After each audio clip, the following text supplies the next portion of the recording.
Anggaran operasional yang pertama yang akan kita susun adalah anggaran penjualan. Anggaran penjualan merupakan dasar dalam proses penyusunan anggaran lainnya. Oleh sebab itu, dalam menyusun anggaran penjualan, anggaran ini harus benar kita susun. Karena kalau salah anggaran penjualan, maka anggaran lainnya juga akan salah.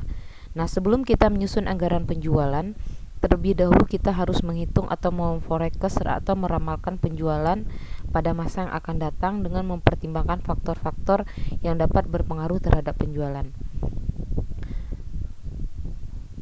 Faktor-faktor tersebut antara lain faktor pemasaran, faktor keuangan, faktor ekonomis, faktor teknis, dan faktor lainnya. Anggaran penjualan dapat dikelompokkan berdasarkan beberapa variabel tertentu, berdasarkan wilayah pemasaran, kelompok konsumen, jenis produk, kelompok wiraniaga, serta waktu terjadinya penjualan. Sekarang kita masuk metode atau cara yang akan kita gunakan untuk meramalkan penjualan pada masa yang akan datang.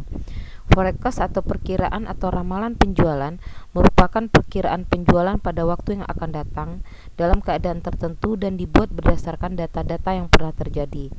Nah, teknik untuk meramalkan penjualan ini dapat dilakukan secara kualitatif, kuantitatif, atau perpaduan keduanya. Nah, untuk ramalan penjualan dengan metode yang akan kita pakai adalah metode kuantitatif. Adapun metode statistik yang dapat digunakan untuk meramalkan penjualan ada 3, analisis tren, kesalahan forecast, dan analisis korelasi. Nah, kita untuk metode ramalan kita hanya pakai analisis tren. Nah, analisis tren terbagi atas 2, tren garis lurus dan tren garis lengkung. Nah, metode tren garis lurus ada 2, yaitu least square dan moment, sedangkan tren garis lengkung ada 3, yaitu tren parabola kuadrat, tren eksponensial, dan tren eksponensial yang diubah. Nah, sekarang kita coba menghitung bagaimana meramalkan penjualan pada masa yang akan datang dengan menggunakan metode tren yang pertama, yaitu tren garis lurus, dengan metode yang pertama, yaitu metode least square. Dalam analisis tren, tidak ada ketentuan berupa berapa data historis yang akan kita analisis. Tapi semakin banyak jumlah data akan semakin baik hasil perhitungan analisis kita. Jadi untuk penjualan tahun lalu kita tidak ada ketentuan harus berapa data historisnya, tapi semakin banyak datanya, maka akan semakin akurat atau semakin baik perhitungan analisis kita. Forecast penjualan dengan menggunakan metode least square dapat dihitung dengan menggunakan rumus sebagai berikut. Y sama dengan A tambah BX. B sama dengan N kali sigma XY dikurang sigma X dikali sigma Y dibagi dengan N kali sigma X kuadrat dikurang sigma X kuadrat. Itu cara untuk menghitung nilai B. Sedangkan metode untuk menghitung nilai A, sigma Y sama dengan N dikurang B kali sigma X dikurang N. Nah, sekarang kita coba dalam praktek bagaimana menghitung ramalan penjualan dengan menggunakan metode least square. Nah, di sini ada data PT Selalu Untung selama 5 tahun terakhir. Ada tahun penjualan dari 2009 sampai 2013 dengan data penjualan kita anggap sebagai nilai Y. Jadi, dalam perhitungan saya hanya berikan data penjualan dan tahun. Nah, dari data penjualan dan tahun kita disuruh untuk meramalkan penjualan tahun 2014 dengan menggunakan metode least square. Nah, untuk menghitung ramalan penjualan tahun 2014 dengan menggunakan metode least square, rumus yang kita gunakan sudah saya jelaskan di depan tadi, Y sama dengan A tambah B kali X. Sekarang kita hitung nilai X, X kuadrat, dan X kali Y. Nah, untuk menetapkan X, X kuadrat, dan X kali Y itu Ananda yang tetapkan sendiri. Nah, dalam metode statistik, menetapkan nilai X itu ada 2 metodenya. Metode yang pertama, tahun dasar kita anggap sebagai 0, tahun kedua kita anggap sebagai 1, tahun ketiga kita anggap sebagai 2, tahun keempat kita anggap sebagai 3, dan tahun kelima kita anggap sebagai 4 nilai X-nya. Setelah itu X-nya kita kuadratkan, setelah itu X kita kalikan dengan Y. Selesai kita hitung nilai X kuadrat, dan nilai X kali Y. Langkah selanjutnya kita hitung sigma atau jumlah dari Y, jumlah dari X, sigma X kuadrat atau jumlah X kuadrat, sigma X kali Y. Nah, setelah kita menghitung sigma Y, sigma X kuadrat, dan sigma X kali Y. Selanjutnya kita masukkan angka-angka ke dalam persamaan tren garis lurus dengan metode least square, yaitu Y sama dengan A tambah BX. B kita hitung pertama sekali adalah nilai B. B sama dengan N adalah jumlah data dikali dengan 1620. 1620 ini adalah sigma X kali Y, dikurang dengan 10 adalah sigma X, dikali dengan 760 adalah sigma Y. Setelah itu dibagi dengan N itu adalah 5 jumlah data, dikali dengan sigma X kuadrat 30, dikurang dengan sigma X 10 yang dikuadratkan, sehingga kita peroleh nilai B sama dengan 10. Setelah itu kita lihat nilai A. Nilai A kita peroleh dari sigma Y 760 dibagi dengan jumlah data dikurang dengan sigma X 10 dikali dengan sigma X dibagi dengan jumlah data, sehingga kita peroleh nilai A adalah 132. Setelah kita peroleh nilai A dan B, maka kita masukkan dalam persamaan tren garis lurus. Persamaan tren garis lurus yang pertama nilainya adalah A, maka nilai A kita masukkan 132 ditambah dengan B nya 10 kali X. X ini adalah X tahun 2014. Jadi X ini bukan jumlah data, tapi X ini adalah X tahun 2014. Nah, 2014, 2013 X-nya 4 terakhir ya. Berarti 2014 X-nya 5. Jadi ramalan penjualan kita tahun 2014 adalah 182. Kalau Ananda mau meramal penjualan tahun 2015, berarti Ananda hanya ganti nilai X. Berarti nilai X tahun 2015 adalah 6. Berarti Y sama dengan A-nya 103. Kalau kita ramalkan penjualan tahun 2015, berarti A-nya 132, B-nya 10 dikali dengan X tahun 2015. Misalkan X tahun 2015 kita anggap di sini nilainya 6. Berarti 132 tambah 10 kali X tahun 2015, yaitu 6. Jadi X ini X pada saat kita meramalkan penjualan. Itu adalah ramalan penjualan dengan menggunakan metode least square. Sekarang kita coba metode yang kedua, ramalan penjualan dengan menggunakan metode momen atau tren garis lurus yang kedua.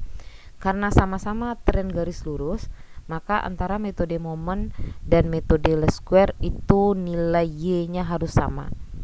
Nah, persamaannya Y sama dengan A tambah BX juga. Tapi kita harus mencari nilai A dan nilai B yang berbeda dengan metode least square tadi. Nah, untuk mencari nilai A dan nilai B, rumusnya sigma Y sama dengan N kali A tambah B kali sigma X XY sama dengan A kali sigma X tambah B kali sigma X kuadrat. Prosesnya sama dengan metode least square. Saya hanya kasih data tahun dan penjualan. Langkah selanjutnya Ananda hitung nilai X kuadrat X kali Y. Setelah itu cari sigmanya atau jumlah masing-masing Y, X kuadrat, dan X kali Y. Nah, sekarang kita gunakan rumus yang pertama, sigma Y sama dengan N kali A tambah B kali sigma X. Nah, sekarang kita gunakan rumus yang pertama, sigma Y di sini adalah 760 sama dengan N-nya 5 kali A tambah B kali sigma X. X-nya adalah 10. Setelah itu sigma XY 1620 sama dengan A kali sigma X-nya 10 tambah B kali sigma X kuadratnya 30. Nah, sekarang untuk menghitung nilai A dan nilai B, kita bisa gunakan dua cara, yaitu cara eliminasi dan cara substitusi. Nah, sekarang saya pakai cara eliminasi terlebih dahulu ya. Cara eliminasi itu menghilangkan, untuk mencari nilai A kita hilangkan nilai B. Itu cara eliminasi. Untuk mencari B kita hilangkan nilai A. Nah, sekarang kalau kita mau menghitung nilai A, berarti nilai B yang harus kita eliminasi atau kita hilangkan. Nah, dari rumus yang ada di depan Ananda ini, nilai B 10 dan nilai B pada persamaan yang kedua 30.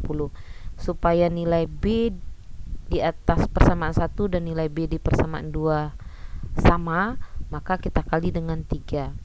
Berarti 760 dikali 3 dapat 2280, 5 dikali 3 dapat 15, 10 dikali 3 dapat 30.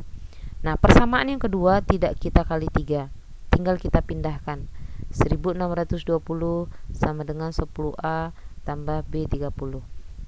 Jadi persamaan yang dikali dengan 3 hanya persamaan pertama. Nah, setelah nilai B dalam persamaan 1 dan persamaan 2 nilainya sama, kita eliminasi, berarti sudah hilang nilai B.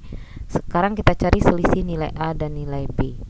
Sekarang kita cari selisih nilai A 10 dan selisih nilai dari 2280 dikurang dengan 1620. Maka kita peroleh nilai A di sini adalah 132. Selesai kita cari nilai A, kita hitung nilai B. Nilai B prosesnya sama dengan rumus pertama tadi. Kita cari nilai A dan B. Kalau kita menghitung nilai B, berarti yang harus dieliminasi adalah nilai A. Persamaan yang pertama tadi A-nya 5, A-nya pada persamaan 1 5, pada persamaan 2 10. Supaya nilai A di persamaan 1 sama dengan persamaan kedua, maka kita kali dengan 2. Maka 760 kali dengan 2 kita peroleh 1520. 5 kali 2 dapat 10. 10 kali 2 dapat 20. Persamaan yang kedua tidak kita kali dengan 2, kita tinggal pindahkan. Maka kita peroleh nilai B-nya di sini adalah 10. Nah, untuk nilai B, sebenarnya B yang di atas dalam persamaan 1 20, B dalam persamaan 2 30. Sebenarnya kalau kita kurangkan B dalam persamaan 1 dan B dalam persamaan 2 itu nilainya minus. Tapi dalam persamaan tren garis lurus, nilai minus kita abaikan. Kita hanya cari nilai selisih saja tanpa memperhitungkan nilai minus. Nah, coba Ananda perhatikan sekarang A dalam persamaan 1 dengan A dalam persamaan 2 nilainya sudah sama, yaitu 10. Maka nilai A sudah kita eliminasi. Tinggal kita cari nilai selisih B, dan 1520 dikurang 1620 itu kita cari selisihnya tanpa memperhatikan nilai minus. Maka B kita peroleh 10. Nah, tren persamaan garis lurus Y sama dengan A tambah BX. Y-nya tahun kita meramal 2014. Berapa ramalan 2014 kita peroleh dari A-nya 132 tambah B-nya 10 kali X tahun 2014. Maka ramalan kita antara metode least square dan metode moment itu harus sama, karena sama-sama tren garis lurus. Selanjutnya kita masuk ke tren garis lengkung atau tren bukan garis lurus. Untuk metode ini ada 3 metode yang akan kita bahas. Yang pertama tren parabola kuadrat, yang kedua tren eksponensial, yang ketiga tren eksponensial yang diubah. Sekarang kita coba yang pertama, yaitu tren parabola kuadrat. Tren parabola kuadrat adalah tren yang variabel terikat, naik atau turun bukan garis lurus dan tidak linier atau terjadi parabola atau melengkung. Persamaan tren parabola kuadrat adalah Y sama dengan A tambah B kali X tambah C kali X kuadrat. Yang akan kita hitung adalah nilai A, nilai B, dan nilai C. Nah, sekarang saya coba dalam praktek. Ada data penjualan tahun 2011 sampai 2015. Saya hanya kasih data penjualan dan tahun. Selanjutnya Ananda hitung sendiri nilai X kali Y, nilai X kuadrat kali Y, X pangkat 4. Nah, data penjualan kita anggap sebagai Y. Sekarang kita letakkan nilai X. Nah, untuk menetapkan nilai X itu kita pakai cara statistik yang kedua. Kalau di tren garis lurus, X-nya kita tetapkan tahun dasar 0, tahun kedua 1, tahun ketiga 2, dan seterusnya. Sekarang untuk tren bukan garis lurus atau tren garis lengkung, nilai X-nya harus sigmanya 0. Oleh sebab itu, menetapkan nilainya tidak sama nilai X dengan metode garis lurus dengan nilai X dalam metode garis lengkung. Karena sigma X-nya dalam tren garis lengkung ini harus 0, ya. Sehingga untuk menetapkan nilai X-nya 0, data penjualan ini karena nilainya ganjil, datanya ganjil, maka nilai yang di tengah tahun 2013 kita anggap 0. Di atas nilai 2012 dan 2011 itu minus 1 dan 2, 2014 dan 2015 itu plus, ya, 1 2. Jadi kalau kita sigmakan nilai X-nya 0, ya. Kita tidak boleh menetapkan nilai X tahun 2011 0, tahun 2012 1, tahun 2013 2 dan seterusnya, itu tidak bisa kita gunakan. Kita gunakan cara menetapkan nilai X yang kedua dalam metode statistik. Kalau datanya ganjil, berarti data yang di tengah kita anggap 0. Dari data ke atas, dari 2012-11 itu di atas 0 kita anggap minus, di bawah 0 kita anggap plus, ya. Setelah itu kita kalikan X dengan Y, kita cari X kuadrat, kita cari X kuadrat kali Y, dan kita cari X pangkat 4. Setelah itu kita cari jumlahnya atau sigma Y, sigma X kuadrat kali Y, sigma X kuadrat kali Y, sigma X pangkat 4. Nah, untuk menghitung tren garis lengkung ini, kita menghitung nilai A, B, dan C. Nah, untuk menghitung nilai A dan C itu rumusnya sama. Jadi untuk menghitung nilai A dan C, rumusnya sigma Y sama dengan N kali A tambah C kali sigma X kuadrat. Sigma X kuadrat kali Y sama dengan A kali sigma X kuadrat tambah C kali X pangkat 4. Nah, rumus ini kita gunakan untuk menghitung nilai A dan C. Sedangkan untuk menghitung nilai B, rumusnya X sama dengan sigma X kali Y sama dengan B kali X kuadrat, B kali sigma X kuadrat. Jadi untuk menghitung nilai A dan C rumusnya sama, sedangkan untuk menghitung nilai B rumusnya berbeda. Sekarang kita hitung nilai C. Nilai C berarti prosesnya sama, kita pakai cara eliminasi. Ananda boleh nanti cari dengan cara substitusi. Saya hanya jelaskan cara eliminasi saja. Sekarang kita masukkanlah angka-angka ke dalam rumus. Sigma Y-nya berapa? Sama dengan N-nya 5 kali A tambah C kali sigma X kuadrat. Sigma X kuadrat kali Y sama dengan A kali sigma X kuadrat tambah C kali X pangkat 4. Nah, ini angka-angkanya. Sekarang kalau kita mengeliminasi sekarang kalau kita menghitung nilai C, berarti yang harus kita eliminasi adalah A. Jadi kalau kita mau menghitung nilai C, yang harus dieliminasi adalah A. A persamaan pertama 5, A pada persamaan kedua 10. Berarti supaya persamaan 1 dan 2 nilainya sama-sama 10, kita kali 2. Berarti 760 kali 2 dapat 1520. 5 kali 2 dapat 10. 10 kali 2 dapat 20. Persamaan yang kedua tidak kita kali 2. Yang dikali 2 hanya persamaan pertama. Persamaan yang kedua tinggal dipindahkan. Nah, sekarang nilai A sudah sama, persamaan 1 dan 2, 10A, habis, sudah tereliminasi. Untuk nilai C, ini nilai minus kita perhitungkan. Jadi tren garis lurus dan garis lengkung itu berbeda. Kalau tren garis lurus, kalau terjadi selisihnya minus kita abaikan. Tapi kalau tren garis lengkung, kalau ada selisih minus, selisihnya diperhitungkan. C pada persamaan 1 20, C pada persamaan kedua 3 4, maka selisih minus 4C. Nah, 1520 dikurang dengan 1510 nilainya 10. Maka kita peroleh nilai C-nya minus 0,71. Sekarang kita cari nilai B. Cari nilai B, rumusnya sigma XY sama dengan B kali sigma X kuadrat. Sigma XY-nya 100, B-nya sigma X kuadratnya 10 kali B, sehingga kita peroleh nilai B-nya 10. Langkah selanjutnya kita hitung nilai C. menghitung nilai C berarti langkah selanjutnya kita hitung nilai A. Tadi sudah kita dapatkan nilai C dan nilai A. Langkah ketiga kita hitung. Langkah pertama tadi kita sudah hitung nilai C dan B. Selanjutnya kita hitung nilai A. Nah, untuk menghitung nilai A dan C itu rumusnya sama. Jadi angka-angka yang sudah ada di rumus pertama untuk mencari nilai C kita tinggal pindahkan, lalu kita hitung nilai A.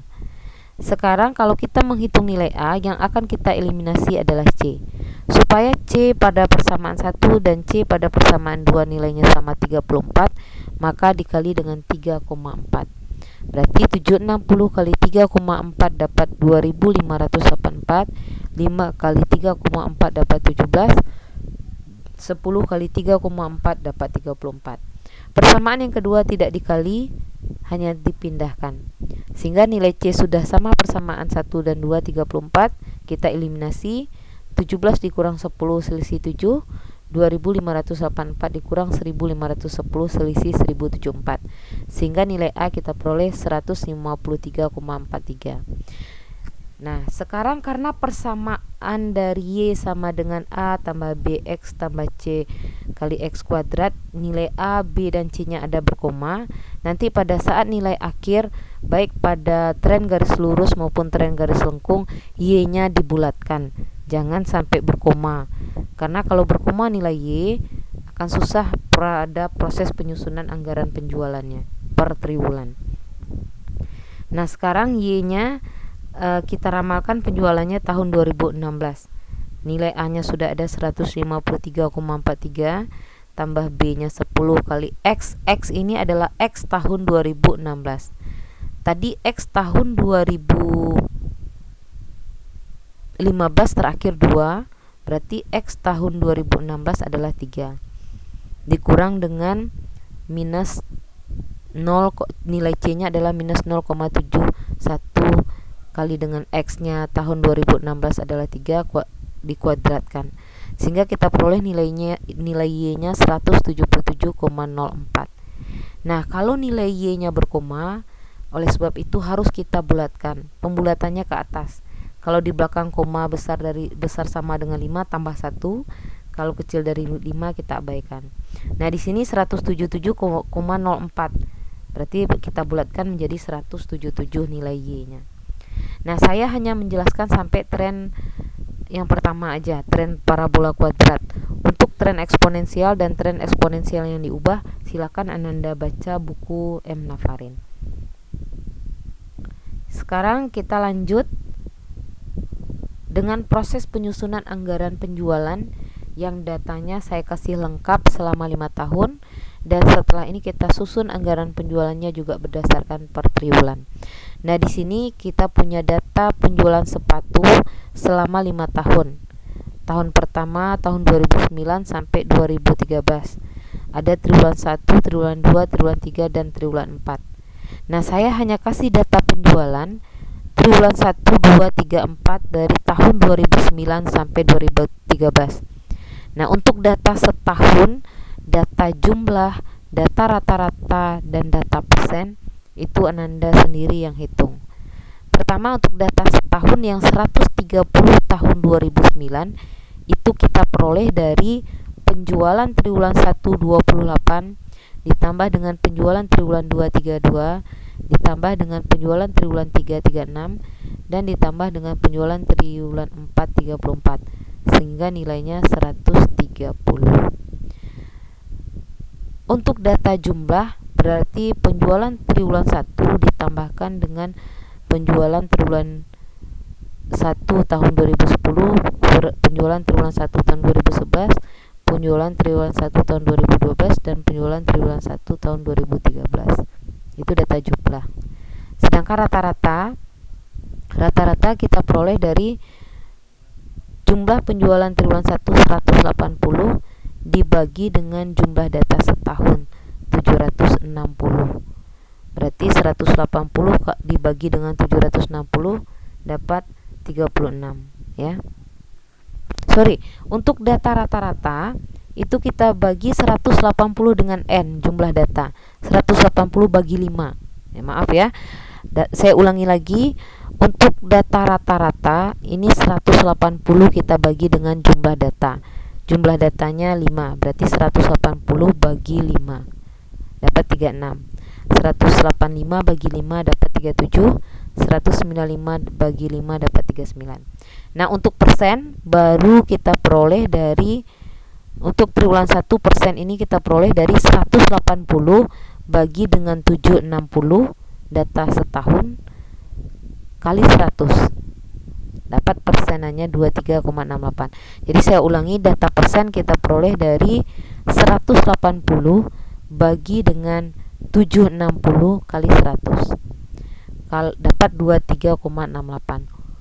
Kalau persen tahun triwulan 2, 185 kita bagi dengan 760 kita kali 100, dapat 24,34. Triwulan 3, jumlah triwulan 3 195 dibagi dengan jumlah setahun 760 kali 100%, kali 100 ya. Triwulan 4, jumlah total triwulan 4 200 dibagi dengan data setahun 760 kali 100, dapat 26,32. Nah, data setahun dalam persen ini nilainya harus 100, tidak boleh lebih dan tidak boleh kurang. Setelah itu data soal. Daerah penjualan kita bagi 2, Bandung dan Jakarta, dengan perbandingan 2:1. Adapun harga jual per pasang sepatu itu berbeda. Untuk Bandung ada 3 jenis sepatu, Adidas, Carfil, dan Nike. Harganya dalam ribuan rupiah saya buat. Dan untuk daerah Jakarta ada 3 jenis sepatu juga, Adidas, Carfil, dan Nike. Dari data ini distribusi tiap jenis produknya juga berbeda. Adidas 50, Carfil 30, dan Nike 20.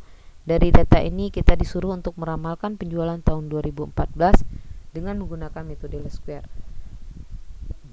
Nah, sekarang kita ramalkan penjualan 2014 dengan menggunakan metode least square.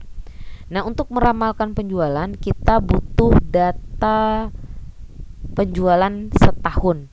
Berarti kita ambil 2009 data penjualan setahunnya 130, tahun 2010 145, dan seterusnya. Setelah itu cari nilai X, X kuadrat, X kali Y. Cari sigma atau jumlah masing-masingnya. Nilai Y, nilai X, X kuadrat, X kali Y. Setelah itu kita hitung nilai A dan B. Persamaan tren garis lurusnya Y sama dengan A tambah BX. Kita peroleh nilai B-nya di sini 10 dan nilai A-nya 132. Prosesnya sama dengan yang saya jelaskan di awal tadi.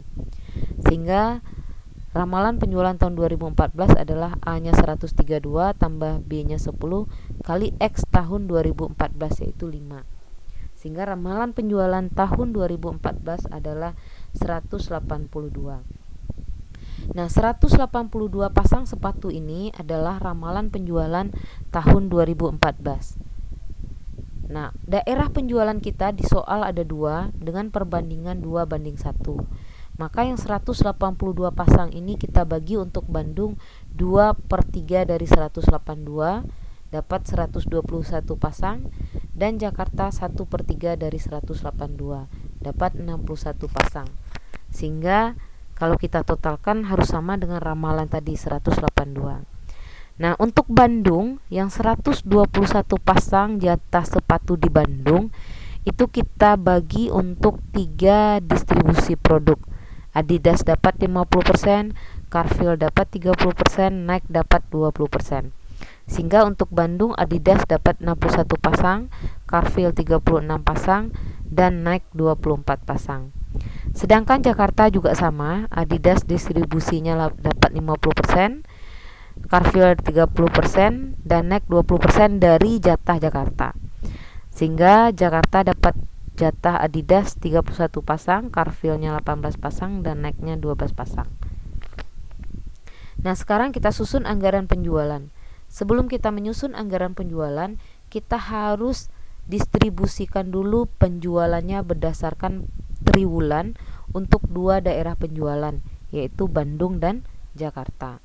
Nah, sekarang saya bagi distribusinya per triwulan untuk Bandung dan Jakarta. Nah, untuk triwulan pertama kita ada 3 jenis sepatu, yaitu Adidas, Carfil, dan Nike.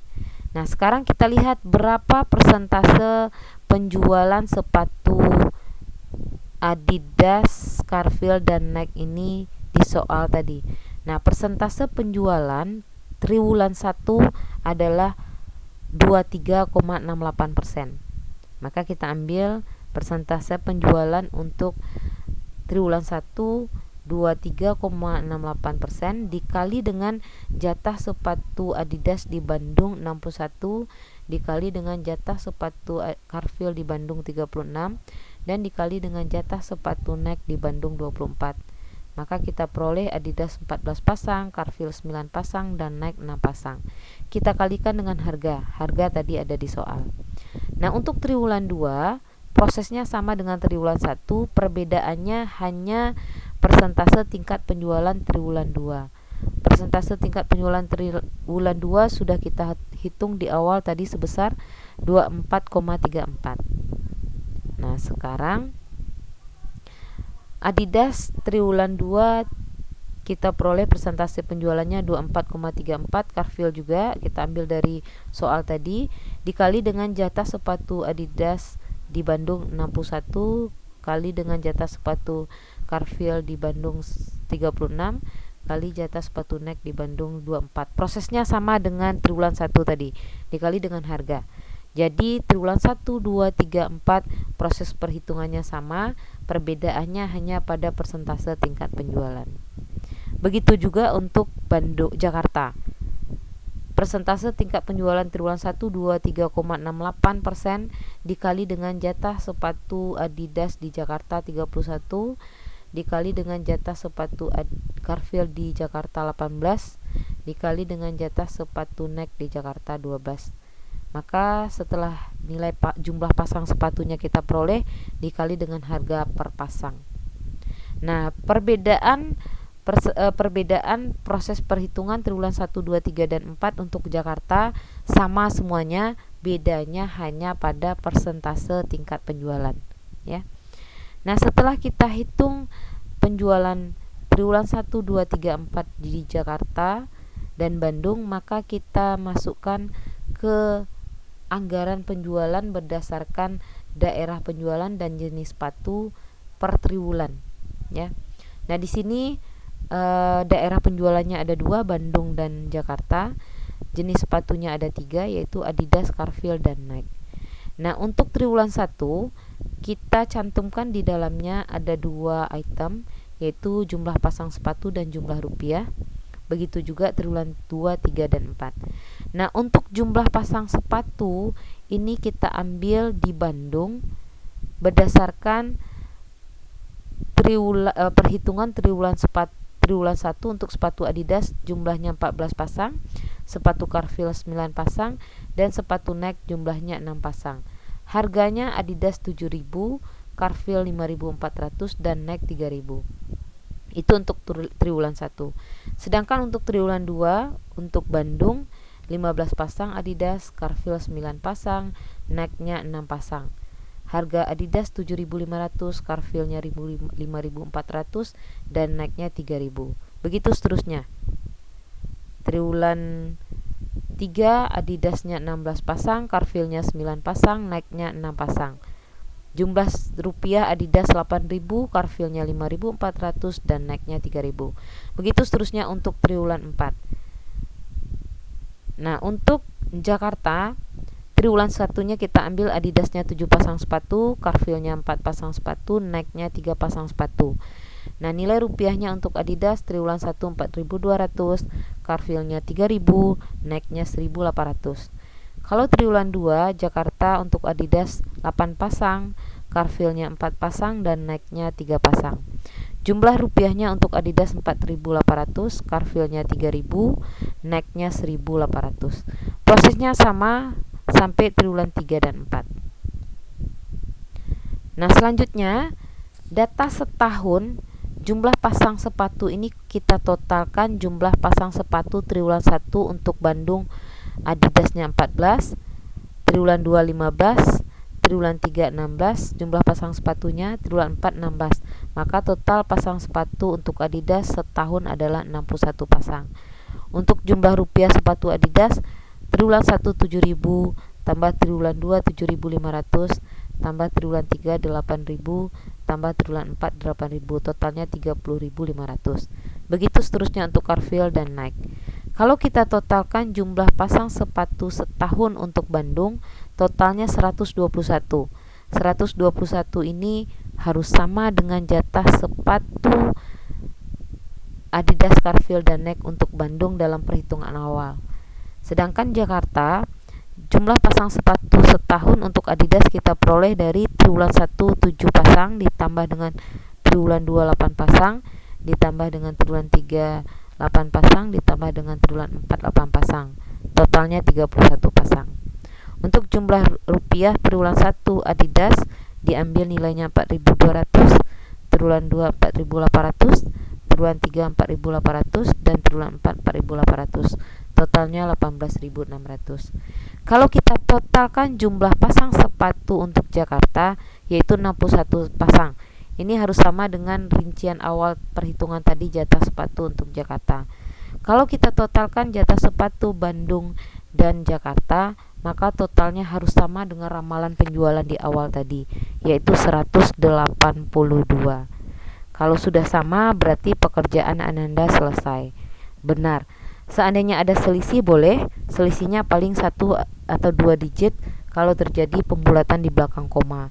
Misalkan ketemu nilai data setahun jumlah pasang sepatu Bandung dan Jakarta 183, sementara ramalannya 182, tidak masalah karena pengaruh pembulatan di belakang angka kalau seandainya ada nilai A dan B nya berkoma yang Ananda bulatkan.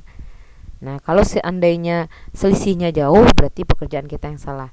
Jadi perbedaannya 1 atau 2 digit tidak masalah karena pengaruh pembulatan di belakang koma. Oke Ananda, demikianlah penjelasan Ibu mengenai anggaran penjualan. Mudah-mudahan Ananda paham. Kalau tidak paham kita diskusikan di media WhatsApp nantinya. Oke, Assalamualaikum warahmatullahi wabarakatuh.